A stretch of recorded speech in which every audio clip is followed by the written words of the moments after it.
আসসালামু আলাইকুম বন্ধুরা, স্বাগতম আপনাদের প্রিয় চ্যানেল আলোকিত ভূমিকাতে।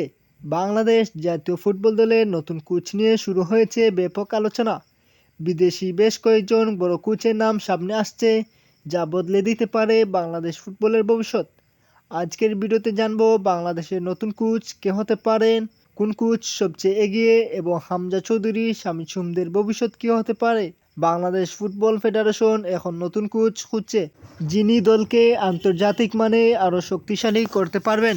আলোচনায় থাকা বিদেশি বড় নাম, বর্তমানে কয়েকজন ইউরোপিয়ান ও স্প্যানিশ কোচের নাম বেশি শোনা যাচ্ছে।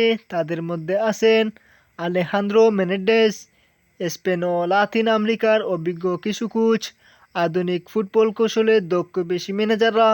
বাংলাদেশ দলে এখন হামজা চৌধুরী, শামীম সুম, জামাল ভুঁইয়া, ফাহমিদুল ইসলাম সহ দক্ষ খেলোয়াড় রয়েছে। সঠিক কৌশল ও আধুনিক পরিকল্পনা থাকলে দল অনেক উন্নতি করতে পারবে। বিদেশি কোচ এক্ষেত্রে নতুন ট্যাকটিক্স ও আন্তর্জাতিক মানের ট্রেনিং দিতে পারবেন।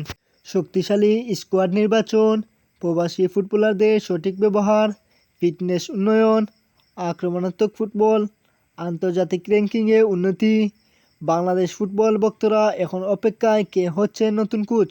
সঠিক সিদ্ধান্ত হলে বাংলাদেশ ফুটবলে নতুন ইতিহাস গড়া সম্ভব। আপনার মতে বাংলাদেশের নতুন কোচ কে হওয়া উচিত? কমেন্টে জানান। ভিডিও ভালো লাগলে লাইক, শেয়ার ও সাবস্ক্রাইব করতে ভুলবেন না। ধন্যবাদ সবাইকে।